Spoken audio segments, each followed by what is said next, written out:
ఉన్నటువంటి మాటలు మాత్రం జనంలోకి చాలా సూటిగా వెళ్తున్నాయి. మాట్లాడదాం. అంతే సత్యం గారు కూడా మనతో పాటు జాయిన్ అయ్యారు. సత్యం గారు నమస్తే. నమస్తే అండి. సార్, తమిళనాడులో రాజకీయ ముఖ చిత్రం మారబోతోందా? ఎట్లాంటి పరిస్థితులు ఉండబోతున్నాయి? ప్రజలు ప్రత్యామ్నాయం కోరుకుంటున్నట్టుగా తెలుస్తుంది. అండ్ పోటీ కూడా గతంలో మనం చూసాము.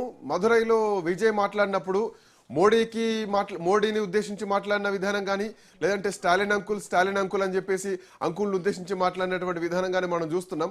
ఆయన పోటీ కేవలం స్టాలిన్కి టీవీకేకి మధ్యలో స్టాలిన్ వర్సెస్ విజయ్ లాగానే ఈ పోటీ ఉండబోతోందని చెప్పడం జరిగింది. సో ఎట్లాంటి పరిస్థితులు ఎక్స్పెక్ట్ చేయొచ్చు సార్ తమిళనాడులో?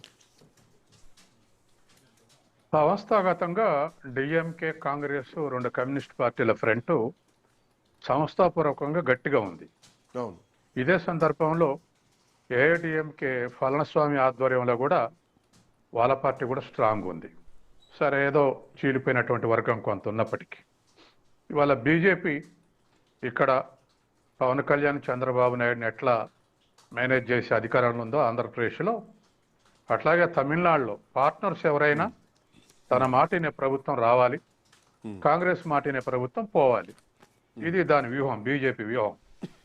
తర్వాత పెరియార్ రామస్వామి మొదలైనటువంటి హేతువాదుల, తర్వాత ద్రవిడ నాగరికత, కరుణానిధి, ఎంజి రామచంద్రన్, ఇటువంటి దాంతో ప్రజల్లో ఒక సంస్థాపూర్వకమైనటువంటి థియరిటికల్ బ్యాక్గ్రౌండ్ ఉంది, అంటే సైద్ధాంతిక పరమైనటువంటి బ్యాక్గ్రౌండ్ ఉంది. దాంతో ఇన్నాళ్ళ సంధి బీజేపీకి ఇండివిజువల్ గా స్టాండ్ దొరకలేదు.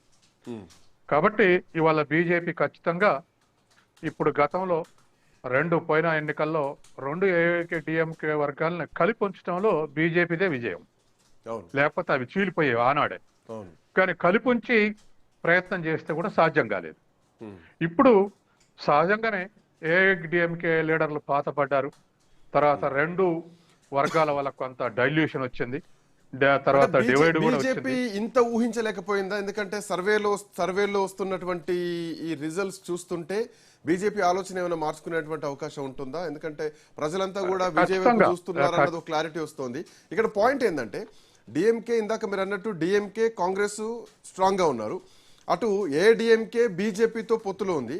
పళనిస్వామి అమిత్ షాను కలిసినటువంటి సందర్భంలో అక్కడ అన్నామలైని తొలగించారు అధ్యక్ష పదవి నుంచి.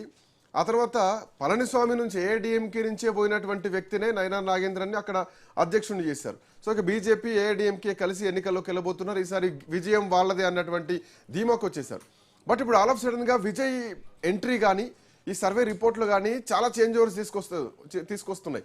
ఎందుకు ఈ పాయింట్ మాట్లాడాల్సి వస్తుందంటే, లయోలా కాలేజ్ స్టూడెంట్స్ ఎప్పుడైనా కానీ వాళ్ళు చేసేటువంటి సర్వేలు ఆల్మోస్ట్ గవర్నమెంట్లో ఏది రాబోతోందో అదే వాళ్ళు సర్వే రిజల్ట్స్ ఉంటాయి. సో ఇప్పుడు విజయ్ విషయంలో వాళ్ళ సర్వే కూడా చాలా ఇంటెలెక్చువల్ సర్వే చేశారు. ఆ సర్వేలో కూడా దళపతి విజయ్ కింగ్ మేకర్ కాబోతున్నారు. And he may be a chief minister of Tamil Nadu. అయినా ఆశ్చర్యం లేదన్నది వచ్చింది. సో ఈ రిజల్ట్స్ తర్వాత బీజేపీ ఏమైనా మార్చుకుంటుందా వే ఆఫ్ ఆలోచన విధానాన్ని? బీజేపీతో గెలిస్తే తమిళనాడులో టీవీకేకు ఎరోజన్ వస్తుంది అనుకుంటే కలవడు విజయ్.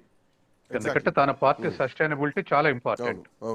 కాబట్టి సహజంగానే గత 20 ఏళ్లుగా యాంటీ బీజేపీ స్టాండ్ తోటి తమిళ రాజకీయాలు నడుస్తున్నాయి. అయినప్పటికీ ఏఐడిఎంకే ధైర్యం చేసి పొత్తు పెట్టుకున్న సక్సెస్ కాలేదు. కాబట్టి ఆ ఎక్స్పీరియన్స్ తోటి బీజేపీని కాదని టీవీకే, పళనిస్వామి ఏకమై ఒకళ్ళు ముఖ్యమంత్రి, ఒకళ్ళు ఉప ముఖ్యమంత్రి అని చెప్పేసి స్ట్రగుల్ దిగితే డిఎంకే ఫ్రంట్ కు పోటీనిచ్చే అవకాశం ఉంది. అట్లా కాదు, బీజేపీనే పళనిస్వామిని, టీవీకేని ఏకం చేసి ఎవరో ఒకళ్ళు ముఖ్యమంత్రి యాక్సెప్టెన్స్ తీసుకొని 3-1 అయితే అప్పుడు కూడా డి అంటే డి అనేటువంటి స్థాయిలో ఎన్నికలు జరిగే అవకాశం ఉంది. ఒక్క మాట ఇప్పుడు లయోలా కాలేజ్ స్టూడెంట్ చెప్పింది కూడా మన విజయ్ ని ముఖ్యమంత్రి అని చెప్పలే, కింగ్ మేకర్ అని చెప్పింది. కాబట్టి పళనిస్వామిని ముఖ్యమంత్రి చేసి ఇప్పుడు మన పవన్ కళ్యాణ్ లెక్క టీవీకే ఉప ముఖ్యమంత్రితో చదువుకోవాల్సి వస్తుందా? లేదా ఎన్నికలు దగ్గర పడుతుంటే టీవీకి ఇమేజ్ పెరిగితే అప్పుడు పళనిస్వామి టీవీకి సపోర్ట్ చేసి వెనక్కి తగ్గాల్సి వస్తుంది అనేది, ఇవన్నీ కూడా పొలిటికల్ కాంపోజిషన్ లో మార్పులు జరిగే అవకాశం ఉంది. ఎలక్షన్ దగ్గర పడతా ఉంటే ఈ తర్వాత రెండోది డిఎంకే కూడా ఇవాళ వెల్ఫేర్ యాక్టివిటీస్ స్టార్ట్ చేసింది, కొన్ని ఉచితాలు కూడా స్టార్ట్ చేసింది. కాబట్టి స్టాలిన్ కూడా అంత తేలికగా వదులుకునే స్థితిలో లేడు. అందుకని తర్వాత రెండోది ఎక్కడ కూడా స్టాలిన్ అధికారంలోకి వచ్చినాక జయలలితను అవమానించే పని ఒక్కడు కూడా చేయలేదు. అవును అందరూ స్టాలిన్ మెచ్చుకున్నారు. ఎందుకంటే అవును జయలలిత చనిపోయిన తర్వాత ఆవిడ ప్రోగ్రామ్స్ కూడా నడుస్తాయి, అదే పేరున నడుస్తాయి అని చెప్పేసి అనౌన్స్ చేశారు. అందరూ కూడా తమిళనాడులో వాళ్ళందరూ కూడా మెచ్చుకున్నారు. Wise decision. సాధారణంగా ఒక ప్రభుత్వం పెట్టినటువంటి పేర్లు మార్చి ఇంకో ప్రభుత్వం అమలు చేస్తుంది. కానీ అలాంటి అవసరం లేదని చెప్పేసి అవే పథకాలు అమలు జరుపుతూ ఆమెను రెస్పెక్ట్ ఇస్తూ వస్తున్నాడు. కాబట్టి ఇవాళ ఉన్నటువంటి పరిస్థితుల్లో ఇంకా డిఎంకేని ఓడించేంత వ్యతిరేకత తమిళనాడులో ఏర్పడలేదు, ఏ సర్వే కూడా చెప్పలేదు. కానీ ఈ పొలిటికల్ కాంపోజిషన్ లో పళనిస్వామి, టీవీకే తర్వాత బీజేపీ ఏం చేస్తారనేది చూడాల్సిన అవసరం ఉంది. బీజేపీ మాత్రం అవకాశాన్ని వదులుకోదు. ఇవాళ సిబిఐ కేసు కానీ విజయ్ యాక్సెప్ట్